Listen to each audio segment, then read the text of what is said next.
Listen, please, don't call off our wedding. I regretted that I might have been a little childish after seeing his expression. However, this man who might be my future father-in-law was looking down on me, and my boyfriend wasn't doing anything to help me. I was at the brink of my patience with my boyfriend and my soon-to-be father-in-law who evaluated things based on a brand status alone. My anger had reached its limit. At the first marriage meeting, I was driven away, and in the second meeting, he scorned me as poor, looking at my coat. But as soon as they saw the tag on my coat, both of their expressions changed. My name is Jessica Smith. I'm 28 years old, and I work as a ground staff at an airport. My parents live in Italy, and they run a fashion business. Despite that, I live alone in New York. That's when I met my current boyfriend, Jacob Turner, at my favorite cafe. He was 2 years older than me and a regular customer of that cafe, like myself. As we started to see each other more frequently, he began to treat me kindly, and so I, who was never stimulated by anything on a daily basis, quickly fell in love with him. After 2 years of dating, I finally decided to marry him. Hey, Jessica, how about we go to my parents' house for a marriage meeting next week? One day, he suddenly proposed this. I was thrilled that he also considered marriage just as I did. His father, like my own, ran a large fashion brand business, and I liked the fact that he was as globally active as my father. And true to being the son of a brand president, he too was decked out in branded clothing. I'd love to go for the marriage meeting, I responded with a smile. But he looked a bit grim as he said, "But my dad, he dislikes people who seem poor." Are you sure you'll be okay? I don't mean that in a bad way. I'm not saying you're poor or anything, but it's just your appearance. I guess he meant no harm, but something about his statement felt like he was looking down on me. Are you saying there's something wrong with how I look? No, I think your uniqueness is great. How rude. I'm wearing something decent, just so I could look worthy of being Jacob's girlfriend. That's right. Ever since I started dating Jacob, I began to take more care of my fashion. Even on my days off work, I never skip makeup, and I began to take regular interest in my outfits, ranging from budget-friendly brands to high-end labels. Jacob's presence had a lot to do with this. Just walking next to him, shining brightly as he does, I would look less by comparison. His best feature undoubtedly is his looks. With his model-like physique and face and the aura he exudes, he could easily grace the pages of a fashion magazine. When it comes to work, I earn a higher income and speak multiple languages, so in terms of capabilities, I am higher. However, he has facial features that far surpass those, and I was effortlessly drawn to him. But his occasional condescending remarks bothered me. Well, Jessica, you're pretty, so I think you'll be fine, but be prepared because my dad is strict. Strict in what way? Whether you're suitable for the Turner family. Basically, whether you fit the brand image of my dad's company. So that means Dad is extremely proud of his brand, and I don't think he'll forgive anyone who tarnishes it. I won't be able to defend you on the day, so do your best. As he said that, he smiled at me, but for me, it was nothing but pressure. And then, what does he mean he won't help me? He seemed ready to abandon me without a second thought. With my feelings of unease mounting, the day of the marriage greeting came before I knew it. The house of what would be my future in-laws was a luxury high-rise apartment. What floor do they live on? The top floor. He responded nonchalantly, but from my perspective, I was shocked enough to lose my footing. No surprise there, upon researching, it was a super luxury apartment with a monthly rent of $7,000. The apartment was a 4-bedroom, spacious living room and kitchen layout. It was just a 2-minute walk to the station, and although the rent was high, the convenience was also high. Anxious, I found myself mumbling, "I wonder if I'll be okay." Then he, with a slightly stiff face, said, "I don't know." It seemed that his father's approval was more important to him than his own girlfriend. I wonder if it's going to be okay in a pinch. Holding on to a sliver of unease, I got on the elevator with him. When we arrived at his place, his mother was there to greet us. Seeing her, I could tell from the way she carried herself and the expensive items she wore that the Turners were a special family. My parents also run a business, so I knew right away that everything she was wearing was high-end. "Welcome." Her tone quite cold. It was as if she wasn't interested in me at all. I was led to the living room where his father was already seated and waiting. "Jacob, is this the woman you want to marry?" "Yes, her name is Jessica. She's 2 years younger than me and works as a ground crew member at the airport." After he finished introducing me, I gave a slight nod in acknowledgement.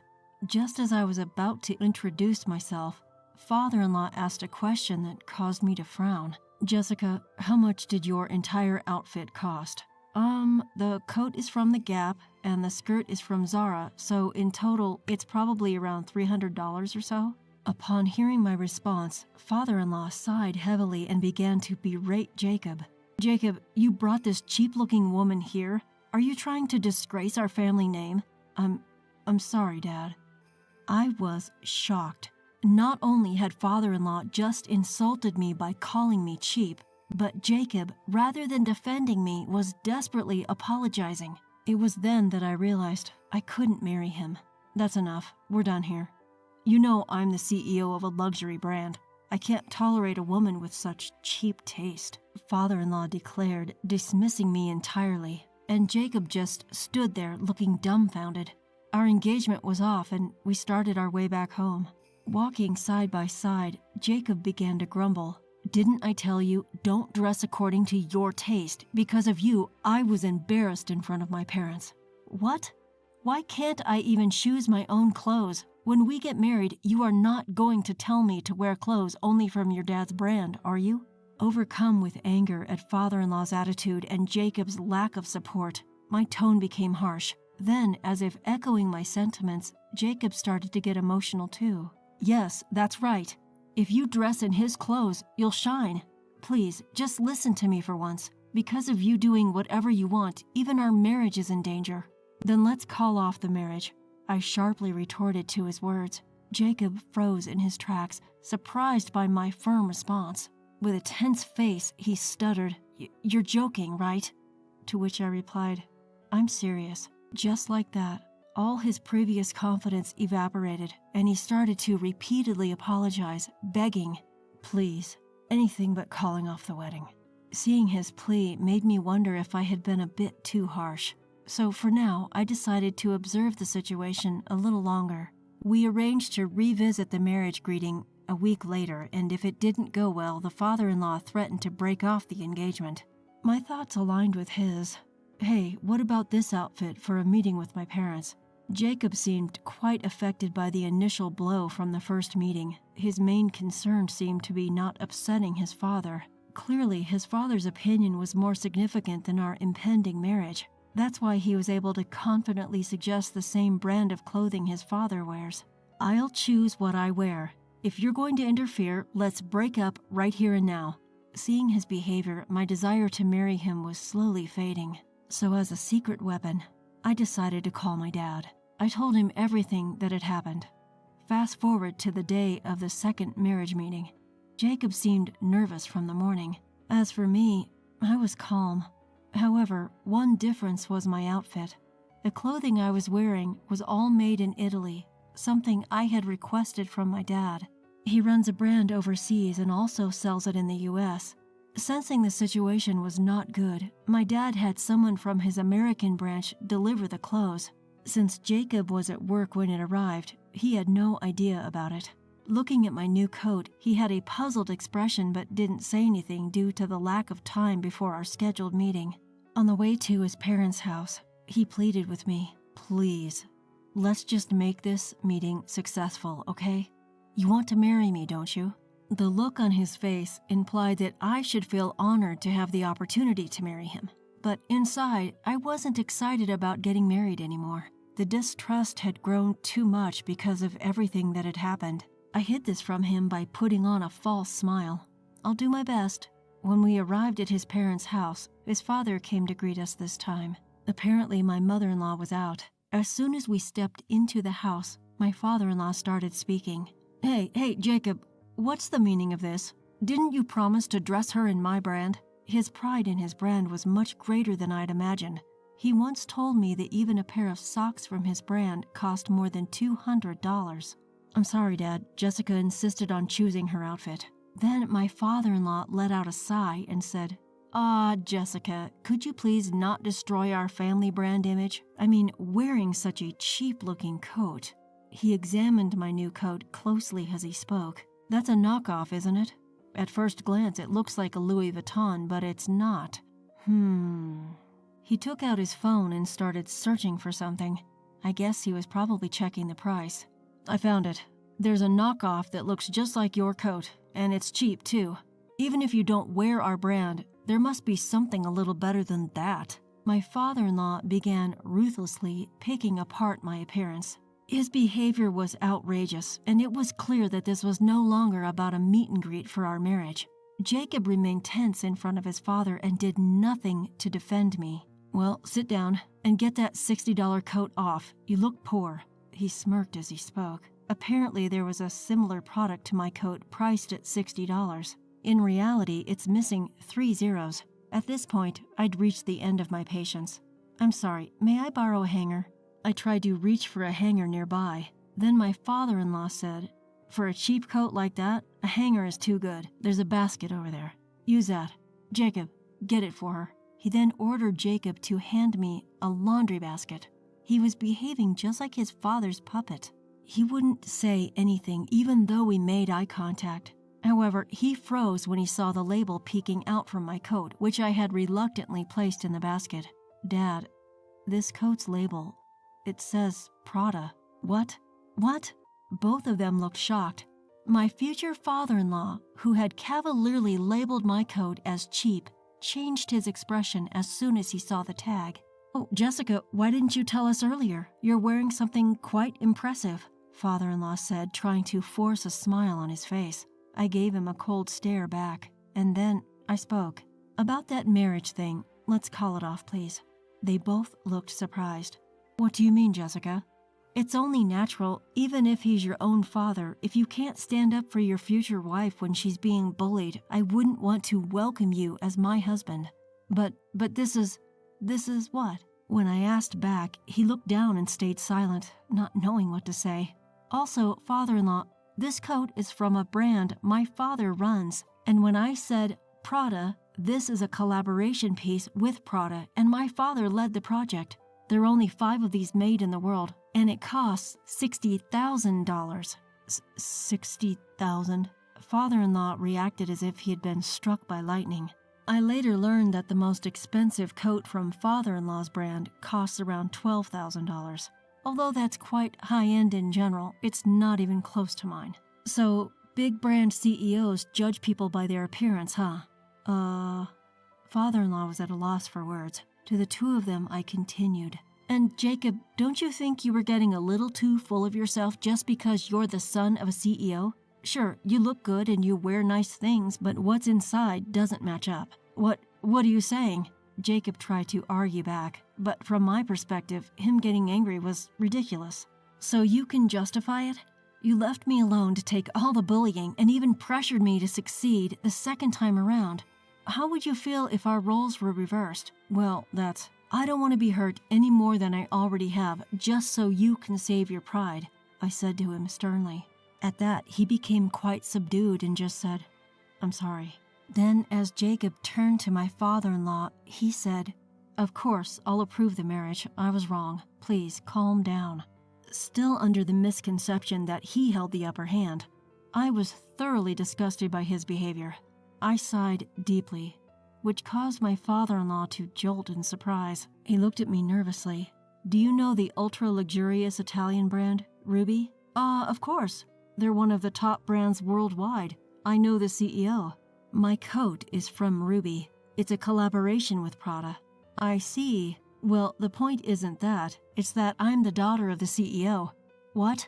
You're joking. Both of them stared at me wide-eyed. They opened and closed their mouths as if trying to speak, but no words came out. I could tell they were struggling. I wanted to tell you formally when we announced our engagement, but that didn't seem appropriate given the circumstances. So I've been disrespecting the daughter of a more prestigious brand this whole time. It seems so, Dad. Jacob, quit messing around. How did you not know this beforehand? Thanks to you, we've made fools of ourselves. Feeling cornered, my father-in-law began to blame his son. While it might have seemed like he was just shifting blame, it was apparently a serious issue for the two of them. I didn't know, okay? All I was told was that she was just a regular ground staff. My boyfriend seemed quite afraid of his father. His voice shook and he appeared terrified. Then my father-in-law suddenly changed his attitude towards me. I'm so sorry about my son. Now, let me make some tea for you," father-in-law said with a forced smile that I found incredibly repulsive. "Do you always act like this, father-in-law? Judging people by their appearance and flipping your attitude when you find out their high status? Can't you judge people by anything more than their looks?" What did you say?" By this point, I'd completely given up on the idea of marrying, so I decided to say everything that was on my mind, which made my tone quite firm. As a result, the tone becomes a little stronger. When I told my father about what happened, he mentioned that he's considering acquiring your company. What? He's going to buy out my company? Yes. He said that someone who can only judge people by their fashion brand isn't fit to be the president of a major brand. Fashion brands aren't there to flaunt your status to others. They're for the wearer to enjoy. A sheen of sweat was visible on my father-in-law's face. He seemed to be beginning to grasp the gravity of the situation. He might be flaunting his status as the president of a major brand now, but being acquired would be a different story. "Dad, if we're acquired now, we're screwed, right? We don't have the funds to resist, do we?" Jacob asked his father with a voice full of disappointment. It seemed he had some knowledge of the company's financial situation. As I found out later, my father-in-law's company was barely managing to stay profitable, and their situation was always precarious. One significant bump, and they could easily plummet into the red. That bump seemed to have come in the form of an acquisition. My father always follows through when he says he will, and he raised me to do the same, so as I've already said, I won't be marrying. "Jessica, I'm sorry," Jacob said with tears in his eyes. I barely gave him a glance. I'd never thought that the man I once thought was cool could make such a pathetic face. And my father-in-law, "Jessica, I'm really sorry. Could you please reconsider the acquisition?" he begged. It's not like I had the final say, but my father-in-law was groveling to me, who he had been looking down on just moments ago. His misplaced pride disgusted me, and I simply said, "That's up to my father." When all hope was lost, my father-in-law turned pale and fell to his knees, ignoring the two despairing men. I left my father-in-law's house. After that day, I lost all contact with Jacob. When I reported back to my father, he informed me that the acquisition was already underway. My father has always been a gentle and kind man who treats everyone equally. But when my father, always a calm man, found out that his little girl had been hurt, he became a different person.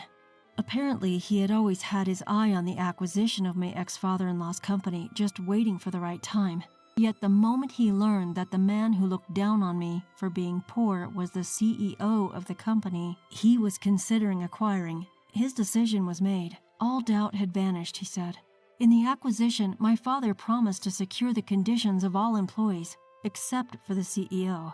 This meant that my ex-father-in-law's fate was entirely in my father's hands. As for what happened to those two afterwards, I have no idea. However, I felt a sense of relief when I saw the breaking news on the TV reporting that Ruby Corp, a big American fashion brand, had acquired a leading fashion brand. The news was interviewing my ex-father-in-law during the acquisition. He looked utterly worn out, the spark gone from his eyes. My ex-father-in-law and ex-boyfriend, who both prioritized status above all else in marriage, likely unable to appreciate a person's inner value. I strongly believe that a CEO should be like my father, someone who doesn't judge solely by appearances but carefully evaluates the personality. I learned a deep lesson this time around, one that applies not only to branded goods but to all things in life.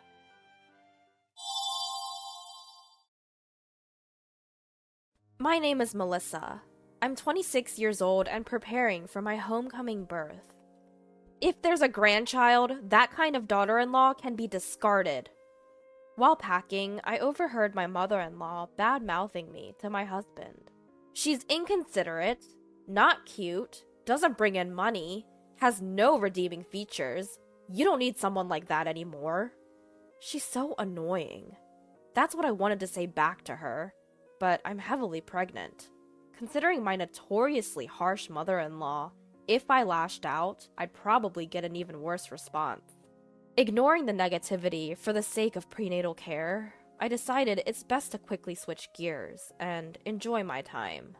I convinced myself of this and diligently got back to packing. Mama will do her best, so come out healthy, okay? I was excited to meet my adorable baby soon, so during my homecoming period, I energetically took walks and spoke to my belly every day. During this homecoming period, I could spend my time in a very relaxed mood.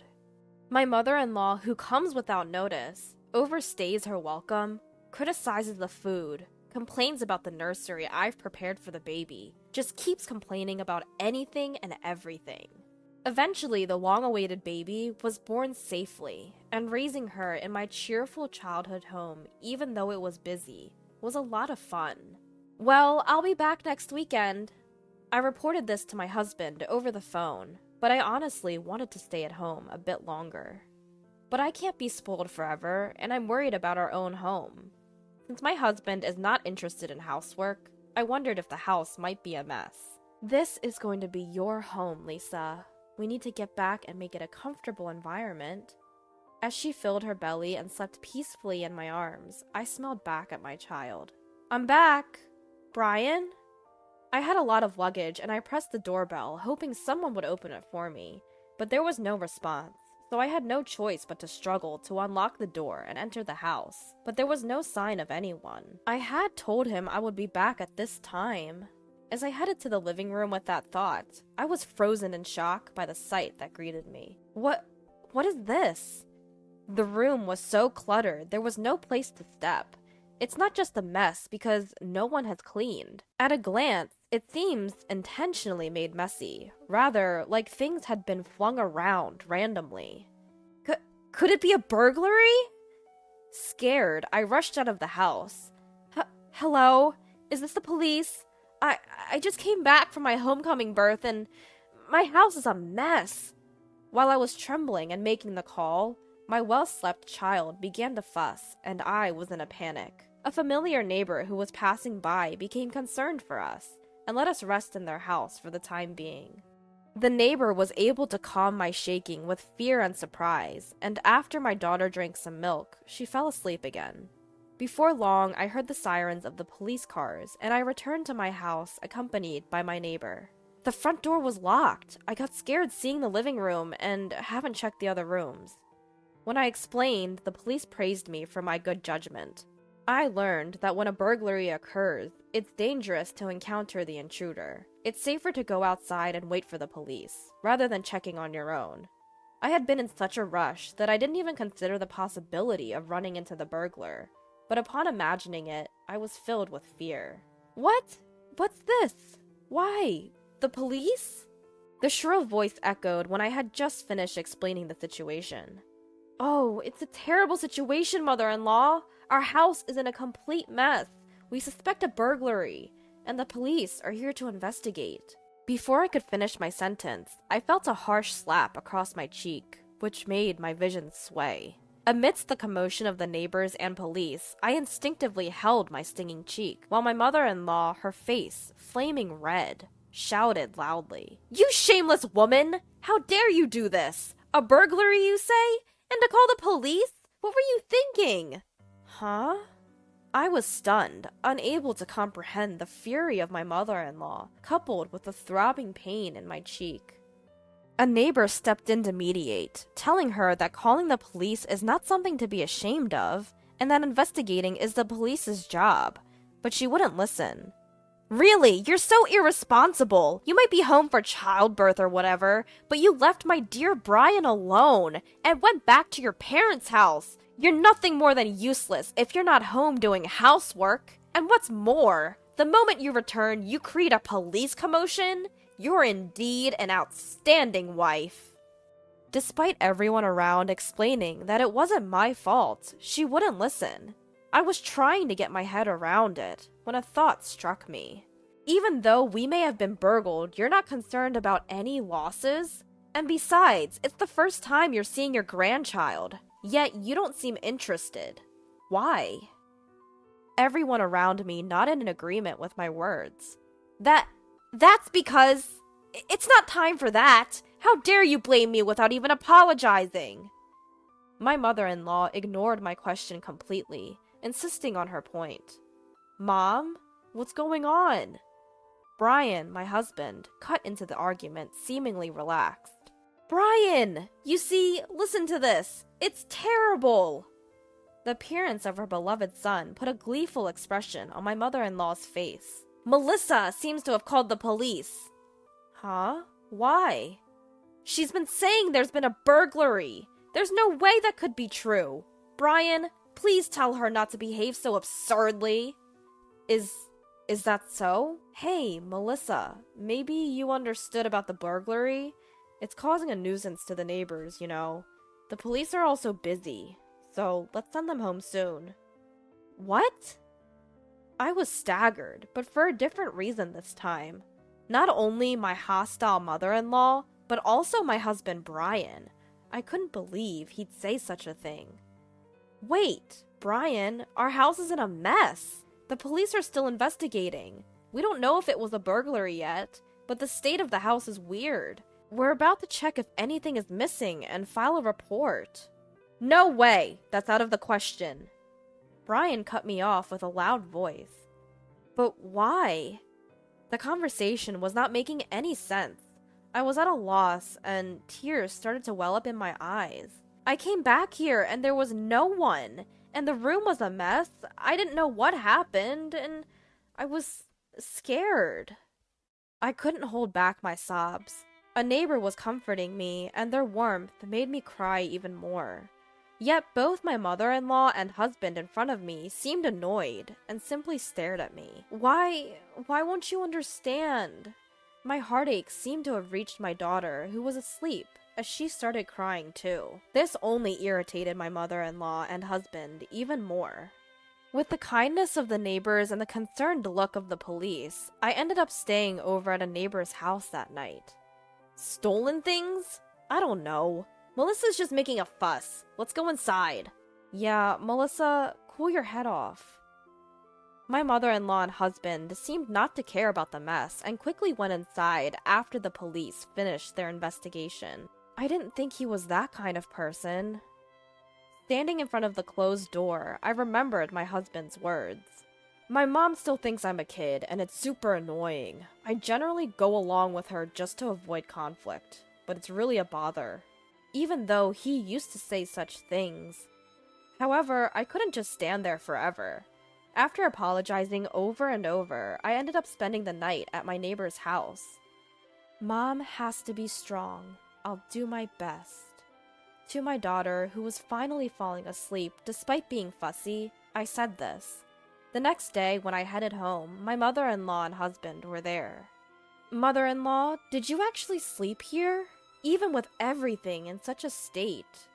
The living room was somewhat cleared for them to sit, but it looked no different from the day before. I had checked the other rooms with the police, and it seemed as if stuff had been dumped out of the storage in all of them. The sight was the same everywhere. Despite constantly complaining about my cleaning, my mother-in-law had actually stayed in the house in that state. And she hadn't started cleaning or anything. She just sat there, looking grumpy. What do you mean, did you actually? I felt sorry for Brian, who was left by his wife, so I couldn't go home. Her words got to me, and I retorted, It's not that I left, it's that you didn't listen to what I was saying. What? What a way to talk! My mother-in-law's face quickly turned into one of anger. Brian cut in from the side. Also, stop making a fuss about a burglary. Has your head cooled off? He said it in a way that was annoying, and I felt something snap inside of me. That's right. It's not like we were burgled, right? I was surprised at how low my voice sounded, but Brian didn't respond to my angry tone. He just smirked a bit. Yeah, finally understood? That's right, you were overreacting about the burglary. Anyway, start cleaning. Brian said it as if it was someone else's problem, and my mother-in-law also raised her chin in a triumphant way. Housework and childcare are a wife's job, aren't they? My mother-in-law said this in a sickeningly sweet voice, as if talking to a pet. What? I'm not cleaning up. It's your mess, so you should clean it up. I shrugged at the two of them looking down on me. What? Excuse me? As expected, they didn't seem to like my response. You're such a nasty wife. Get moving already. My mother-in-law snapped at me, huffing and puffing. What a pain. My husband grimaced. In front of them, I handed them the divorce papers I had received and filled out first thing in the morning. I want a divorce. Huh? My husband blinked, looking taken aback. That's right. I want a divorce. Right now. At that, my mother-in-law snatched the divorce papers and dramatically moaned. Oh, poor Brian! How terrible to be treated like this! As she cradled my husband's head. Just a big baby, aren't you? I had tried to hold my tongue, but my true feelings slipped out. What did you say? Melissa, you? The two of them were so angry, they seemed to be on the verge of bursting. Of course, they weren't going to take my word sitting down, but I wasn't going to back down either. Did you not hear me, or can you not understand, big baby Brian? Divorce! Here are the papers. Please sign them right away. I knew it was petty. I knew I shouldn't sink to their level. But at that point, I didn't care. Enough with the jokes. Bow down. Apologize. Angry, they threw me to the ground, pressing me to the floor. Apologize now. Brian's strength made it hard to breathe, and my eyes filled with tears. Then, Melissa! Get your hands off my daughter! My saviors were my parents, who had come running to my aid. Behind them, I saw the friendly officer from the previous day. Coughing and gasping for air, I was relieved, and my strength left me. What are you doing, barging in here like this? Get out, now!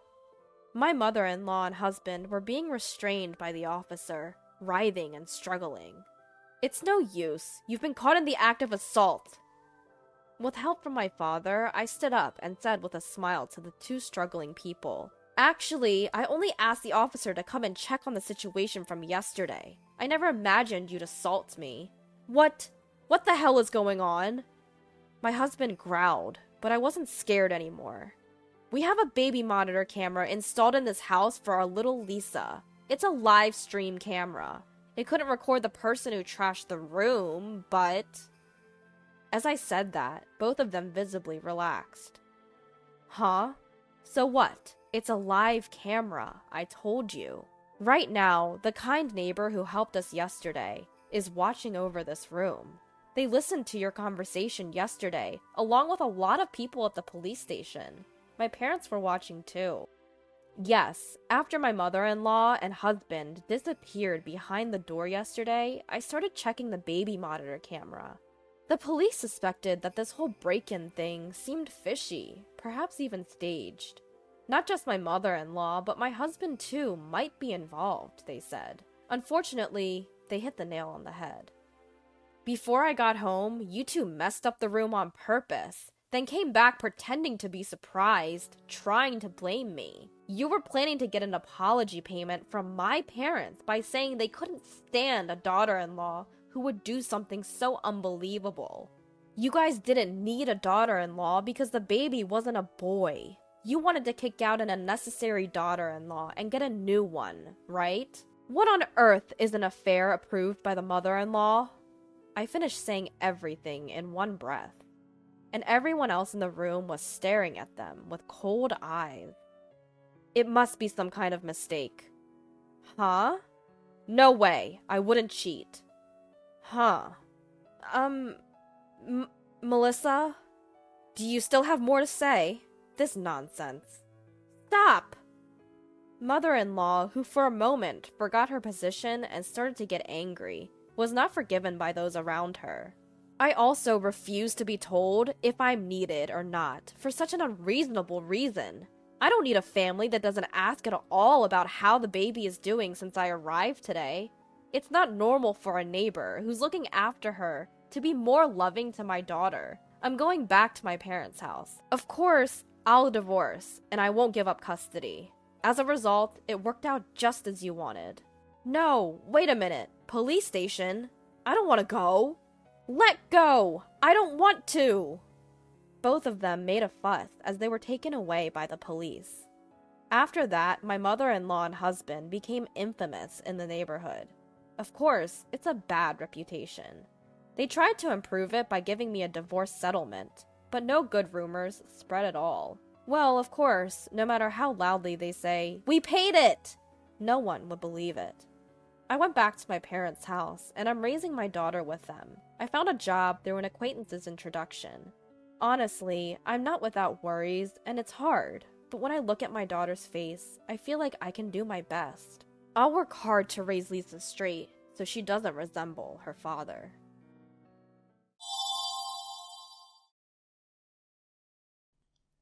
I am Kathy, a 55-year-old woman.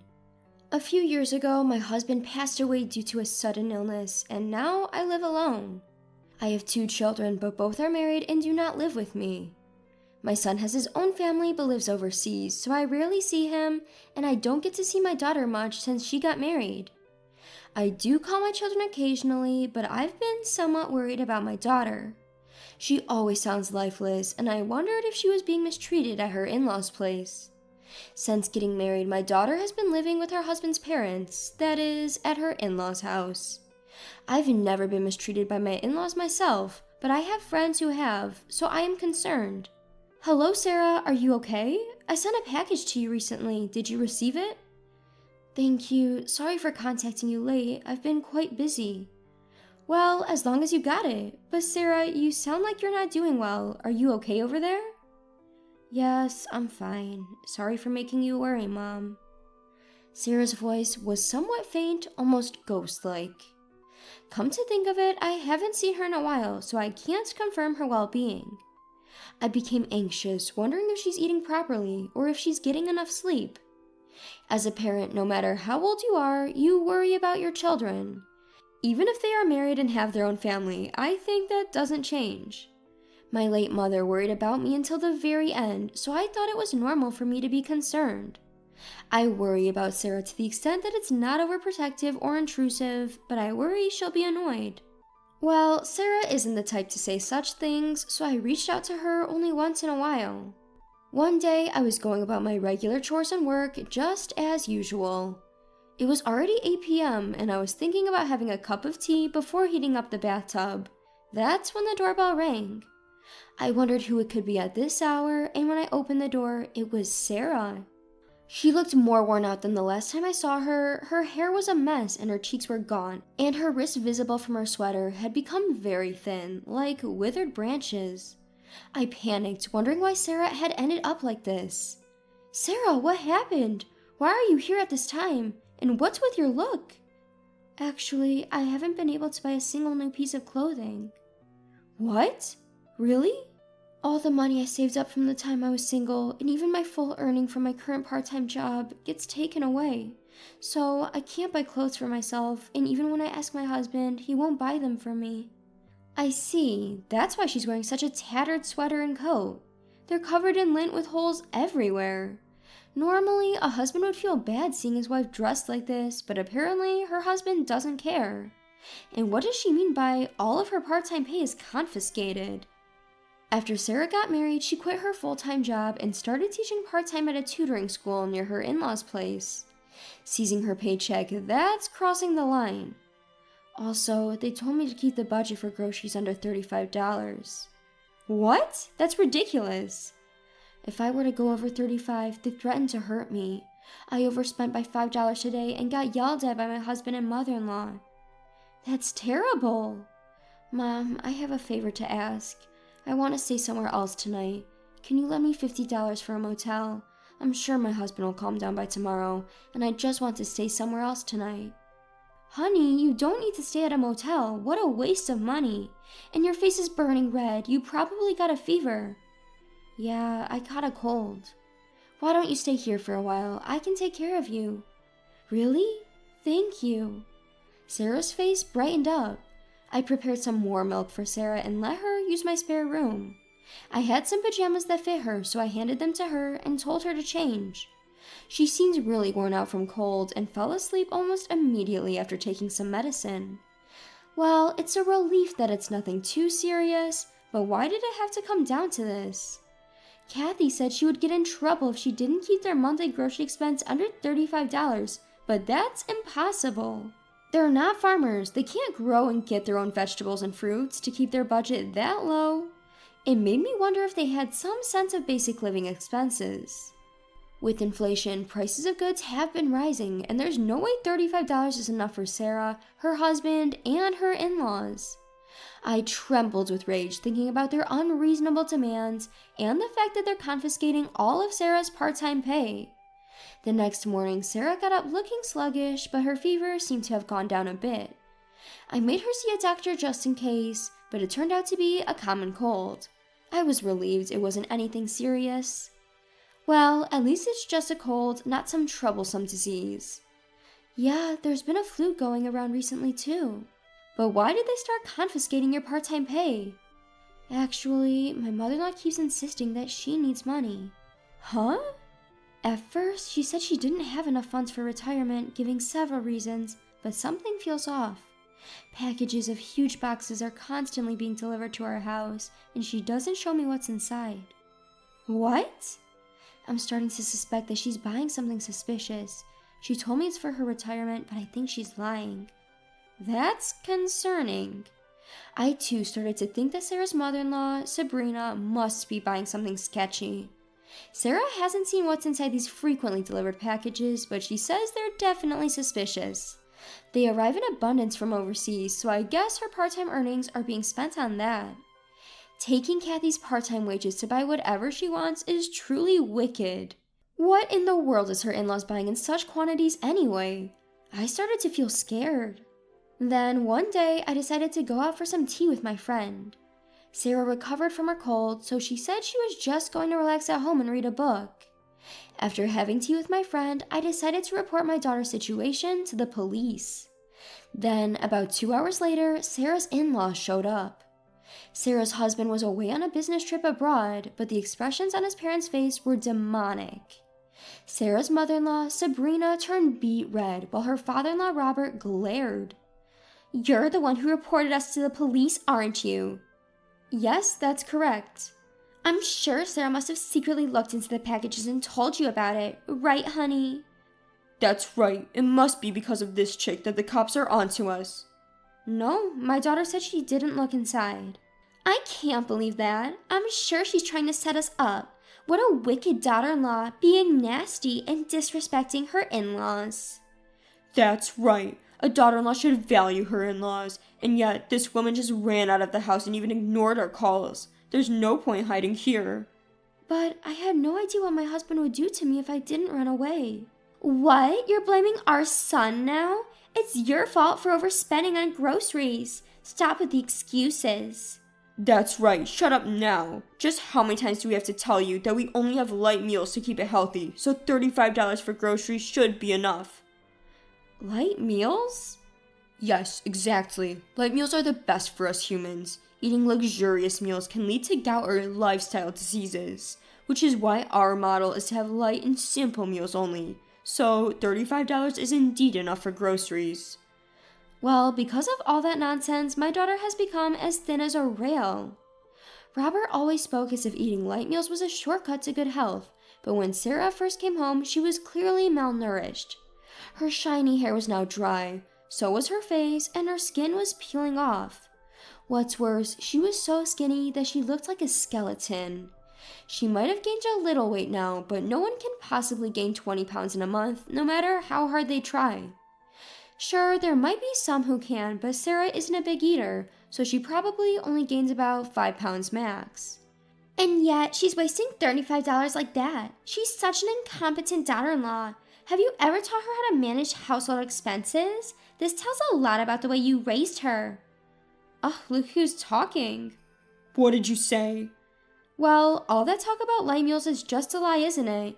You two have been secretly feasting on good food, haven't you? Well... A friend of mine mentioned that she saw you guys shopping for expensive ingredients at the upscale supermarket Whole Foods. That's... And apparently you were also buying quality liqueur. Were you hiding it to drink somewhere else? Well, that's... They were clearly taken aback, looking rather flustered. Sweat was trickling down their faces, and they were huffing and puffing as they wiped it off. So, what's your point? Reporting us to the police just because we secretly enjoy good food without our daughter-in-law? Have you lost your mind, Kathy? Haha. Exactly. It's not a big deal, right? We also want to spoil ourselves once in a while. We've been eating simple and light meals for so long. Oh, is that so? But I suppose all this luxury is thanks to the money you've made through your sketchy business. What? Huh?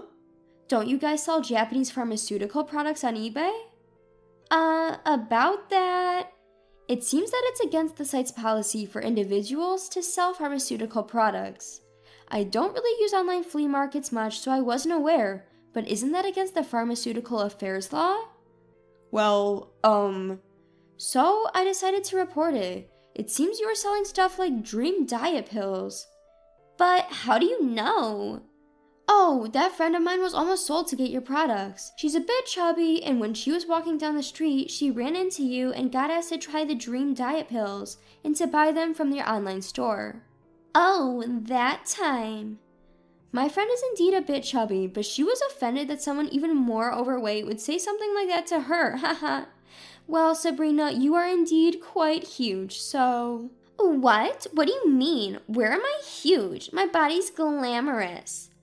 Huh, glamorous. Also, Robert, you've got a bit of a belly too.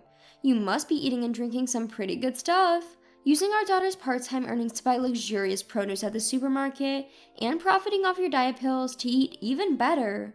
this is not fat. It's all muscles. Huh? I got that hard, tight six-pack, right, dear? Yes, that's right. Robert is definitely not overweight, and I still turn heads because I have a nice body too, haha. Sabrina snorted and bragged how she was still considered a good-looking lady. She was very confident in herself, wearing a tight miniskirt. Even in the middle of winter, she didn't wear stockings. I wondered if her bare legs got cold. At that moment, the daughter spoke. Well, you use that glamorous body of yours to get guys, right? Haha. Huh? The other day, I went to the doctor because I had a cold. There was an OBGYN next door, and I saw you going in with a young man, haha. Hey, that? There's a reason for that. Do you mean in your 50s you've had a child with a young man, or did you catch a disease? Oh my. That's not it, shut up. You even got that far with some random guy. Are you pregnant or sick? Which is it? I'm sick. What the hell? No wonder I've been feeling off. It's your fault. I'm sorry, I was just with him for fun. It's not my fault, the guy just wouldn't leave me. Huh, you seem to be having a great time. You guys even looked like a sweet couple, holding hands and going into the hospital. And it was you who was all excited, talking about, let's go dine at a restaurant after this, and we'll go on a Ferris wheel too, haha. Shush, don't talk any more than this. I cannot forgive you for using all of my earnings and the fact that you guys were eating great outside home. Also reselling the contents of that strange package, breaking the law, terrible. Well, needless to say, having an affair is awful too, haha. Ah! Sabrina, everything's ruined because of you. Huh, father-in-law, you were selling stuff out too. I know you guys were being sneaky, staying up at night. No, I was only running a business. I wasn't having an affair. I'm clearly innocent. No, what are you talking about? You've been a criminal since the moment you violated the law. You're far from innocent. My daughter has grown tougher now and took a firm stand against them. Sabrina was sobbing uncontrollably and Robert kept yelling. It was a disaster. Even though we were in our house, they were so loud that our neighbors came out and it turned into a gawking spectacle. They yelled at me, saying they were being embarrassed, but it wasn't my fault. For now, my daughter's planning on divorcing your son. Given that she was abused, she'll probably sue him for emotional distress and seek compensation. That's right, I will seek compensation from my husband. Also, please return all my part-time earnings that you guys took away. But... That's... I said give it back. Don't you dare underestimate me. Did you think I was some slave who would just obey everything?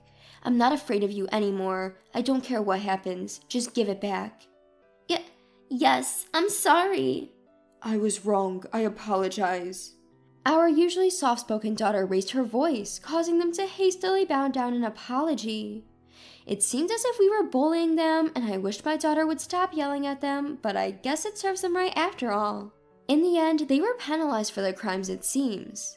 Later, Sabrina and Robert got divorced, but it turns out Sabrina had not only contracted a disease, but was also pregnant in her 50s.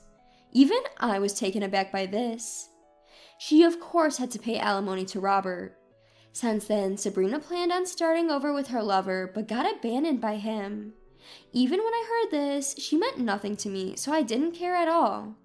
My daughter also got divorced and receives compensation from her ex-husband. My daughter didn't have children yet, so I thought it was good that she was able to divorce before having any.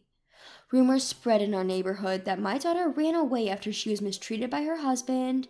It seems that the rumor also got to his workplace.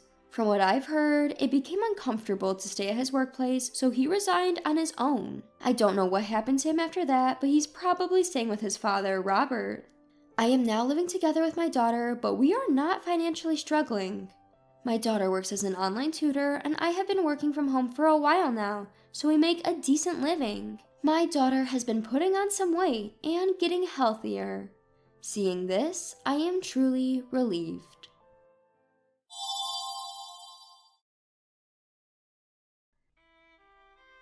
Have you forgotten that you're living rent-free thanks to your husband? Sneers my sister-in-law.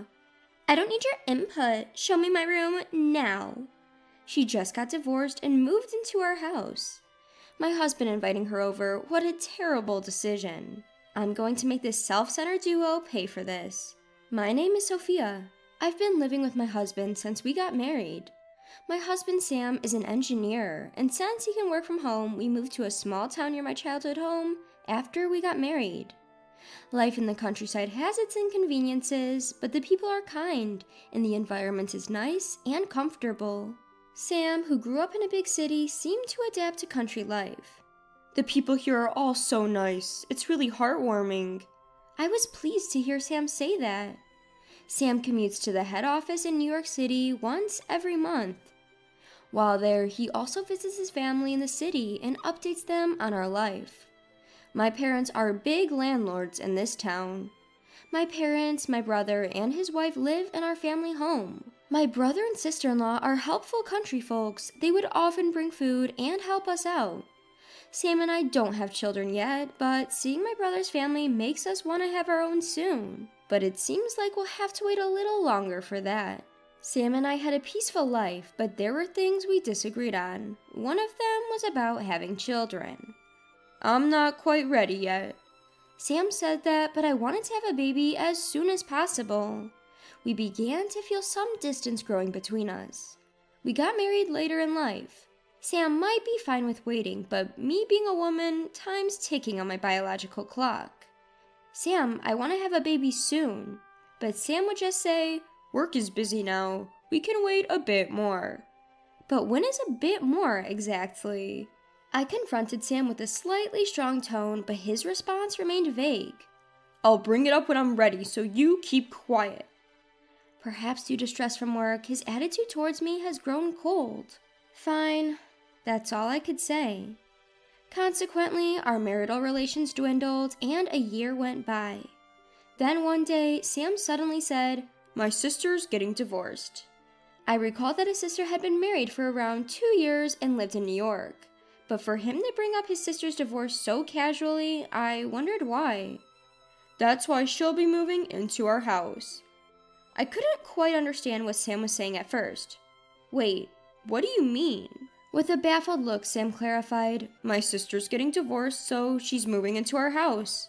She'll be moving in next week, so be ready. Apparently, things had already been decided without my input. Don't just make decisions on your own. Despite my protest, Sam remained undeterred. What? She's my sister. She's practically your family too. I thought you'd be more accepting. You're much more cold-hearted than I thought. Sam started berating me. What's with that attitude? I'm just saying it's wrong to decide things on your own. I desperately resisted, but Sam gave me a scornful look.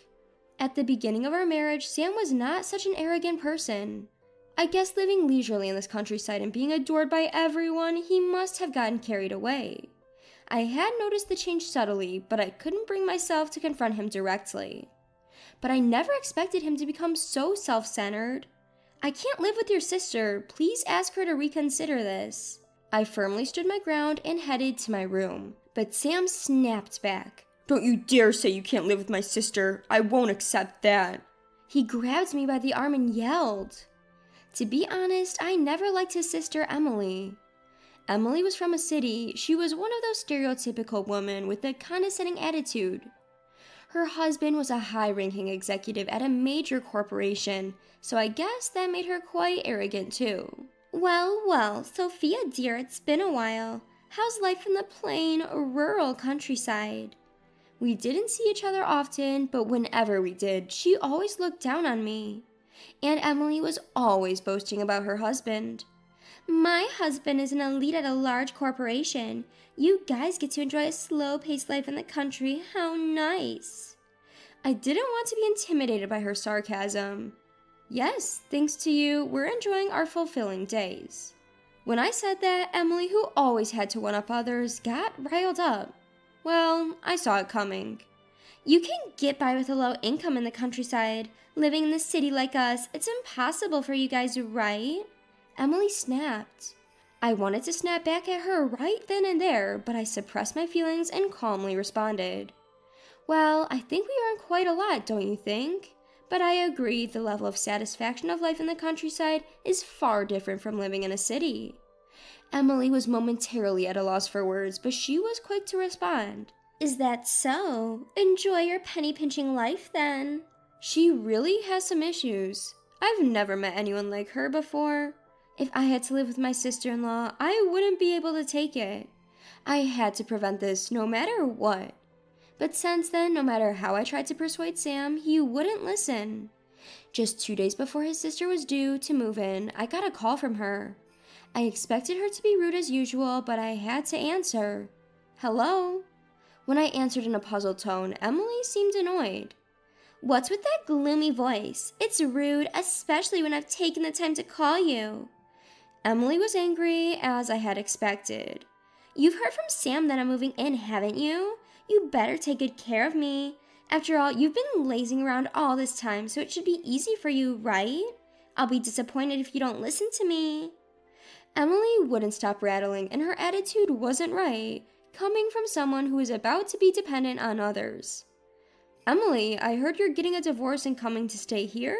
I said with a hint of sarcasm, but Emily herself seemed unfazed. Huh? So what? People get divorced all the time, don't they? I got bored with my married life, so I thought I might as well experience a bit of country life. You have a problem with that? She responded without missing a beat with her aggressive stance. But I didn't give you permission to come to our house, you know. When I took a firm stance, Emily laughed on the other end of the phone. Huh? Why would you have a say? This is Sam's house, right? You're aware that Sam's the one paying rent, aren't you? I knew it. Emily still believes that our house is under Sam's name. I decided to put her and Sam, who knows nothing, in their places. Then, on the promised day, Emily showed up to our house. Well, here I am. With an entitled stride, she quickly began to unload her luggage as soon as she entered the doorway. Sophia, quit spacing out and show me my room. My sister-in-law is self-centered and incredibly arrogant. I can't believe she managed to hold down a job in our society with an attitude like this. But frustratingly enough, Emily has a greater academic qualification than I do and was working in a major corporation. She seems to have quit her job when she got married, but apparently she still has offers from various companies. She probably thinks she can get back to work anytime. Sorry for the trouble, sis. Sophia, go show her the room already, Sam said. All right, don't rush. I know your bags are heavy, so you can go ahead to the living room. With that, I let Sam and Emily go to the living room first. When I told them I'd prepare some tea, Emily seemed to accept my welcome and followed me into the room. After serving them tea, I brought up our main subject. Emily, I know it's tough after a long trip, but you can't stay here. What are you talking about, Sophia? Emily wasn't taking it seriously. This house is Sam's, isn't it? He's the one paying rent. Have you forgotten? When Emily said that, Sam also took a stand. That's right, you don't have any say in this, do you? This is my house, after all. Sam and Emily, brother and sister, seemed so confident with their statement, but I wondered how long that would last. You probably don't know this, but I inherited this house from my parents. Their expressions changed in an instant. However, Emily, my sister-in-law, was quick to retort. Sophia, darling, you don't have to lie just because you don't want to live with me. She apparently believed that I was lying. I'm not lying, I calmly replied. How can I believe that you inherited this house from your parents when I'm the one that's been paying rent? You'd think we would let such lies would fly by? Sam backed up Emily. They both started pressing up on me, but I was unfazed as I saw this coming. Could you two be quiet for a moment? I asked them to hold their tongues. Sam, you haven't been paying rent. What you've been paying me every month is just the cost of living. Sam seemed to be unable to grasp what I was saying. Huh? Why? That's not possible. The fact is, Sam was not paying rent, and I had kept it a secret from him. My parents had gifted us this house and the land it stands on, and the topic of rent never came up. Sam was just mistaken. Sam, it's true that I asked you $1,000 a month, but there's no rent included in that. Sam started to panic. Huh? We live in a remote countryside. Why would it cost so much? Just because we live in the countryside doesn't mean there aren't any expenses, you know. You probably never realized it. We've been able to live off just the amount only because we don't have to pay for rent. I sighed as I said that, and Sam got enraged. That's your fault for not saying so, but there's no reason for you to refuse to live with Emily. Sam stubbornly kept arguing. It's no use. I had no choice but to bring out the documents. Look at this. The owner of this house is me. Do you see it? You pretty much left all the paperwork for moving to me, didn't you? You didn't even bother to check whose name the house was signed under, and you just assumed on your own that the money you gave me each month included rent, didn't you? Upon hearing my assertive tone, Sam was left speechless. But how? The documents clearly listed my name. So it's about time you kick your sister out. However, Emily was quick to fight back. What on earth are you talking about? I don't care if you inherited this house from your parents or whatever. I'm your family too, you know. I've never met a woman as cold-hearted as you. While observing Emily's rattling with a cold gaze, I said, When did I ever consider you my family? Emily, you've always belittled me, calling me a hick or accusing me of being overly dependent on Sam. You never even expressed me a hint of gratitude for letting you stay here. Do you really think I would want someone like you in my house? I took out all my pent-up anger on her. Emily finally seemed to understand her place. Turning back to Sam, I reiterated, Sam, you understand that this house is mine, right? Upon hearing this, Sam trembled with rage. This isn't fair. You should have told us before Emily moved in. Why are you saying all this now? You two were making all sorts of decisions without consulting me, right? So I did just the same. Any problem with that? With this self-centered pair of siblings, I had to hit them hard with the reality. The one who seemed most flustered by this reveal was Emily. Sam, what are we going to do? I'll have nowhere to live at this rate. It appears that since her divorce, Emily had left her previous residence and no longer had a home to return to in New York. Why don't you just go to your parents' place? She doesn't even have to be at my house. That's what I thought, but it seemed they had their own circumstances. My parents are already set to move into a retirement home. It seemed they had sold off their family home completely, which is why she wanted to move into her brother's place, but I'm not letting that happen. That's not my headache, so please leave. If you still want Emily to stay here, Sam, you should leave too. What? He should have seen it coming. After all, this is my house. Even while Sam was hopelessly looking down, Emily continued to yell at him. It's your fault. If I get kicked out, I'll have nowhere to go because you didn't have things in order.